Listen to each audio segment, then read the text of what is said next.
பட்டம் என்றழைக்கப்படும் ஒரு சுறுசுறுப்பான ஆனால் சற்றே சோம்பேறியான கழுதை அந்நிய கிராமத்தின் ஓரத்தில் வசித்தது. பட்டத்துக்கு மற்ற விலங்குகளின் வாழ்வை பார்க்கும்போது தனக்கு மட்டும் இந்த நிலைமை ஏன் வந்தது என்று தோன்றியது. அந்நிய கிராமத்தின் அருகிலிருந்த புல்வெளிகளில் ஆடு மாடுகள் எல்லாம் மகிழ்ச்சியுடன் மேய்ந்து கொண்டிருந்தன. ஆனால் பட்டம் மட்டும் சிறிய வேலைகளுக்காகவே பயன்படுத்தப்பட்டு நிறைய சுமைகளை தூக்க வேண்டிய நிலைமை வந்தது. ஒரு நாள் பட்டம் சோர்ந்தபடி சுவர்களை ஒட்டி மந்தமாக நின்று கொண்டிருந்த போது அதன் நண்பன் காக்கா, ஒரு புத்திசாலி காகம், அருகே வந்தது. என்ன பட்டம், ஏன் இப்படி சோம்பல்?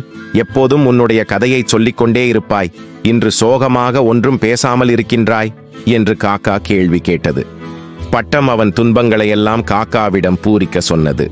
நான் என்ன சொல்வது? இங்கு யாரும் எனக்கு மதிப்பு கொடுக்கிறதே இல்லை. எல்லாரும் என்னை வெறுப்புடன் பார்க்கிறார்கள். யாருக்கும் நான் தேவையில்லாதவன் போல் இருக்கிறேன். அட, அது எப்படி சரி என்று காக்கா அவனிடம் கேட்டது. மாறாக நீ உன்னுடைய திறமைகளை வெளிப்படுத்த முயற்சி செய்ய வேண்டும். எனக்கு என்ன திறமைகள் இருக்கின்றன? நான் ஒரு சாதாரண கழுதை. என்னால் பாட முடியாது, பறவைகள் போல் பறக்கவும் முடியாது, குதிரைகள் போல் வேகமாக ஓடவும் முடியாது என்று பட்டம் துக்கமாக சொன்னது.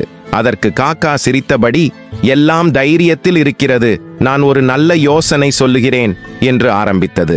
அந்த இரவு காக்கா பட்டத்துடன் தன் யோசனையை பகிர்ந்தது. நான் உன்னை மஞ்சள் நிறத்தில் பூசுகிறேன்.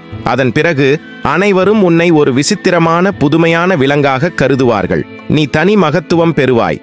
யாரும் உன்னை அடையாளம் காண முடியாது. மஞ்சள் நிறமா? அது என்ன பயன் தரும் என்று பட்டம் குழப்பமாக கேட்டது. அதை பொறுத்து பாரு, மக்கள் என்ன சொல்கிறார்கள் என்று உனக்கு தெரியும் என்று காக்கா உறுதியாக சொன்னது. காக்காவின் உதவியுடன் பட்டத்தின் மொத்த உடம்பையும் மஞ்சள் நிறத்தில் பூசப்பட்டது. பட்டம் தன் புது தோற்றத்தை பார்த்து வியந்து விட்டது. வாவ், நான் இதுவரை பார்த்து விடாத விலங்கு போல இருக்கிறேனே. ஆமாம் என்று காக்கா சிரித்தது. இப்போது சோகத்தை மறந்து மகிழ்ச்சி அனுபவிக்கலாம். அடுத்த நாள் காலையில் மஞ்சள் நிறத்தில் திகட்டும் அழகுடன் புல்வெளியில் பட்டம் நடமாடிக் கொண்டிருந்தது. கிராம மக்கள் அதைக் கண்டு வியப்புடன், அது என்ன விலங்கு என்று ஒருவருக்கொருவர் கேட்டுக்கொண்டனர். நாம் இதுவரை இது போன்ற விலங்கை கண்டதில்லை.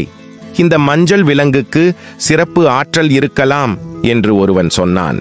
நம்முடைய பூஜை விழாவில் இதை வைத்து விசேஷமாக நடத்துவோம் என்று மற்றொருவன் அறிவித்தான்.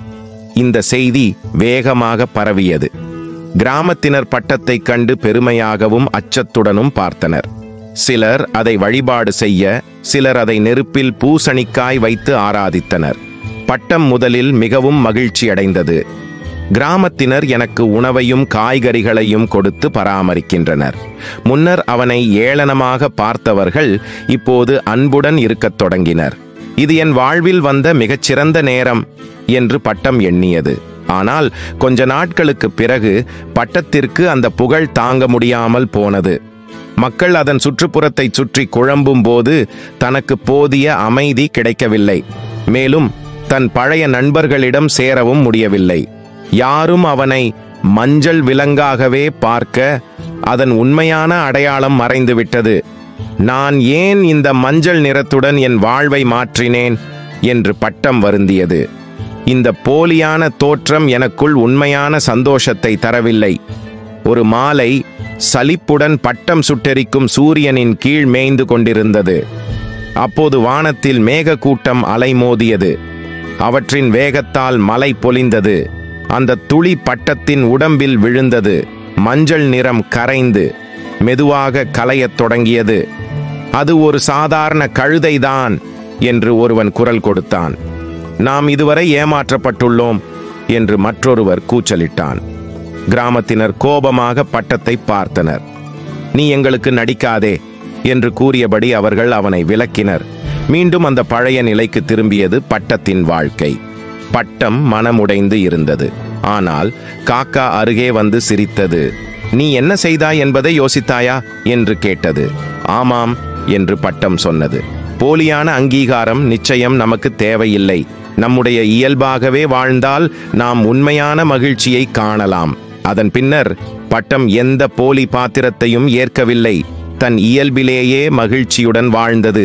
இந்த கதையிலிருந்து எவரும் போலியாக மற்றவர்களை ஈர்க்க முயற்சிக்க வேண்டாம் என்பதை நாம் உணர வேண்டும். உண்மை மற்றும் எளிமையான வாழ்க்கை மட்டுமே நமக்கு மகிழ்ச்சியை தரும்.